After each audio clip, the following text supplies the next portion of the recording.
Hi there and welcome to another Snyk exploit video, and my name is Simon Maple from Snyk, joining me today again. With Gaipo from Snyk as well. Awesome, and today we're going to be looking at a RDoS exploit or a RDoS vulnerability which exists in the MS package. Correct. And RDoS is short for regular expression denial of service. It's just a way to spare you some vowels. Two of my least favorite things actually, denial of service and regular expression. Amazing. What a some package. some like them. All right, so what is a regular expression denial of service? Well, let's start from scratch. What's a denial of service?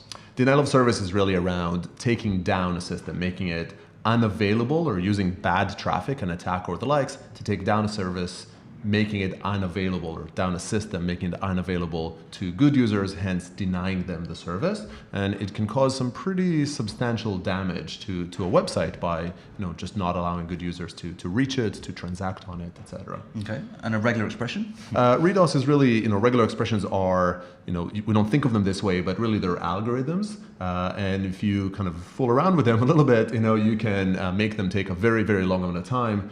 And by doing so, take down a server. RDoS is especially prevalent in the world of Node or JavaScript because there's a single thread that, being event-driven, processes a lot of different clients. And then if you get that thread to be stuck processing a long regular expression, or a complicated regular expression, then that single thread that is stuck is now denying service or not providing service to thousands, tens of thousands, sometimes millions of different users, depending on how your app behaves. And are you personally a heavy regular expression user in your code? I'm a fan of regular expressions. I'm a Perl guy, actually, going all the way back. And do you? I don't know if I should apologize for that or not. I know this is really good that we're sharing this with the group. And do you like reading other people's regular expressions as much as you enjoy writing your own? They tend to be a little bit of a write-only thing. Yeah. It depends. Write once, read never, huh? So the MS library. What is the MS library? So the MS library is actually like a very heavily used library. It gets about 18 million downloads every week. It's oftentimes not used directly, but rather through another library, through requests and the likes. And it's very similar to Moment, if you're familiar with it. What it does is really it processes a lot of time phrases, like 10 hours, 2.5 hours, 2 days, and it just consolidates or converts them into the number of milliseconds. Which is ironically how long this video is. So sit tight, everyone at home. This is going to be great. Indeed. So 10 hours. 10 hours or 2 days, yeah. So we're talking about this. We've done the scan already using Snyk. So what will this tell us about the regular expression denial of service? Indeed. So we've scanned the application. We're using Goof here, which is again kind of our beautiful vulnerable app, and it shows that MS has this regular expression denial of service vulnerability.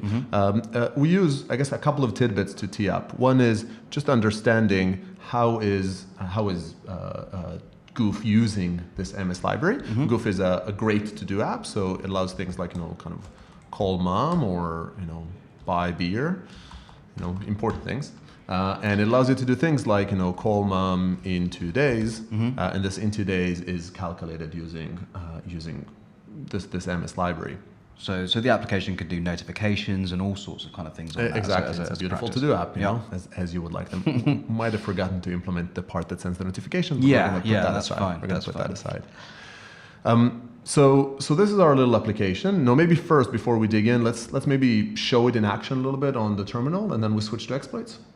Sounds good? So we're going to go through a little bit here to the terminal. There's a lot of typing involved here, so I'm going to cheat a little bit, and I've got some shortcuts here. So I've got this little MS1. And just as clarity, we can't really do proper exploits on the browser. The browser is too friendly. We need to kind of revert to our terminal. Yeah. Exactly. So we're just going to come along and we're going to do what I've just done, except I need to call mom in 20 minutes. The video better not last longer. And just run that and get my response over here. And for convenience, we return this component. We return the to-do task that just came back in our response here, just for the demo purposes.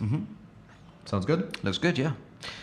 In terms of how we're actually going to break this now, we have some content, right, that talks to us about, that tells us about how we, from a regular expression point of view, can create a string which can potentially hang. How can we create that string that does that for us? Right. So let's kind of go back a little bit to that advisory here that we have and just understand regular expression denial of service and how it happens a little bit more in detail. So we're just going to click through a little bit to the advisory, just explaining explaining the issue. Let me scroll down, and we'll see here the example of it. So regular expressions, as I said, are algorithms. Really, they're state machines. So what they do is they go through a string and just try to see if they can fit the string into its state machine or the next character in the string. And then if they cannot, then they try to backtrack and build the regular expression state machine in another way. That's a little bit overly simplistic, but roughly that's how they work. And what like this state machine tracking and this backtracking implies that they take a non-linear amount of time to process a string. So if a string is 10 times longer, it might take them more than 10 times longer to process the string because they need to just iterate more state machines. Right, okay. So let's try this then on the application. Let's try and exploit using this mechanism. Right, we're going to take advantage of that. We're going to start by just saying, actually, instead of just looking at the complexity over here, we're going to start by just going to here, and we're just going to try to feed it a very, very long string. So we're going to use this ms2 shortcut here. We're going to print 60 characters instead of that 20 minutes level. So we're just going to run this, and that actually completed pretty quickly. Oh, sorry, did I say I did? Like, that's probably just because I didn't actually properly run it. So let's run this. Let's just sort of echo here.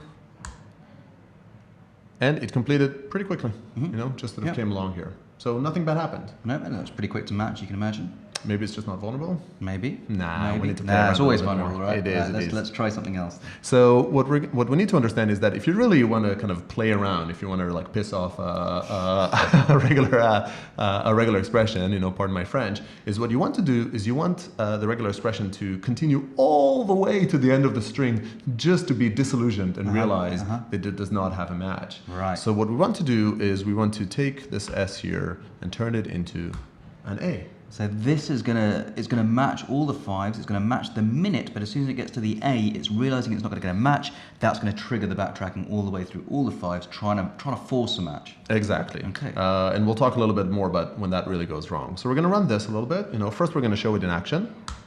Let's run this. Still pretty quick. Still pretty quick. Let's start adding zeros, shall we?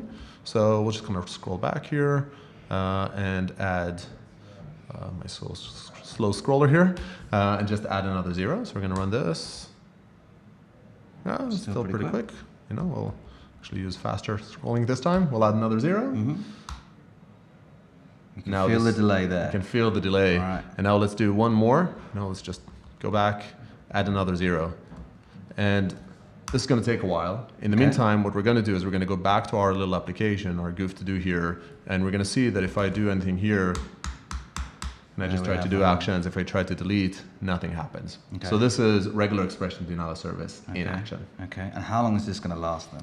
So this is going to take a while. Is this why the video is going to last 2 days? It might. Just stay patient as we look at the spanner. So we're going to use this time a little bit to explain what's happening here. Okay. This is actually a favorite of mine because it is the best named vulnerability in the industry. It's called catastrophic backtracking. Wow. That's like you couldn't name things better. It came out of the academy. And what happens is that the regular expression engine comes along and it says, okay, I found, let's imagine a regular expression that looks like this, A, B, C, D. And if you see here, C might be matched either as part of the B or C plus, so there might be multiple C's over here, or within the brackets, there might be a little, this whole group might repeat multiple times. Yes. So there are multiple ways for the regular expression engine to interpret the state machine when it sees a C character. So when it sees a string that is along these lines, that it has a lot of C's, then it goes along and it does, okay, I'm going to try and match it within the group, and I'll go all the way to the end. And then when I don't match it, I need to go back, and I'm going to try to put that C outside the group. And because there's all these permutations, because every single repetition of the character over here may be inside or outside the group, that really creates this exponentially large state machines that takes a long time to process. And that's catastrophic backtracking. Right, okay. So how's our application completed now? Let's see. So in the meantime, we got a little application here, Heroku to the rescue. Came along and timed us out a little bit. If we just reload, we'll see that our actions have been logged. The client sent the request. They were just buffered until that first response came back. Exactly, waiting for the event loop to kick back in action, right? Okay. And over here in the browser, we can also see that the request timed out. But in the meantime, that timeout has just no responses have occurred. Right. Okay, so this is the issue. How can we fix this as application developers? Indeed. So there's actually a few ways to answer it. The immediate answer is we can see here that this MS library is vulnerable. And what you want to do is you want to upgrade to humanize MS. This is like I'm using a library that uses this library, which would get me from a vulnerable version of MS to a safe one. So I could just go along here, use Snyk here, fix the vulnerability. It would show me a whole bunch of vulnerabilities. We're just going to focus on fixing, where is it, my redos vulnerability over here. So I'll just go ahead, open a fix PR, and this will figure out the upgrade. So the best way to do it is just to upgrade to a safe version of MS. So package maintainers are pretty good at actually, when they get vulnerabilities, actually fixing them, but it's more the users that don't tend to upgrade to the fixes to the versions with those fixes in. Indeed, and in this case, the specific direct dependency that I use, humanize MS, has a new patch version that in turn uses the safe version of MS. So it's actually really, really easy. If you are that library maintainer and you're looking to avoid redos vulnerabilities in your code, you want to be quite picky and quite stingy around your use of regular expressions. Contain the strings, so don't allow strings that are overly long to get into the system, as well as just don't use, if you control the regular expression, try to not use these types of ambiguous interpretations where there's a plus, like a plural, inside the group and outside the group that might kind of throw off that engine. Streaming, or sort of trimming the length, controlling that length, is actually something you can do if you can't, for some reason, upgrade MS, if you want to put a mitigating control in front of it as well. That was awesome. Thank you very much. Really interesting exploit and vulnerability. So we'll see you again next time on another Snyk exploit video. Thank you. Cheers.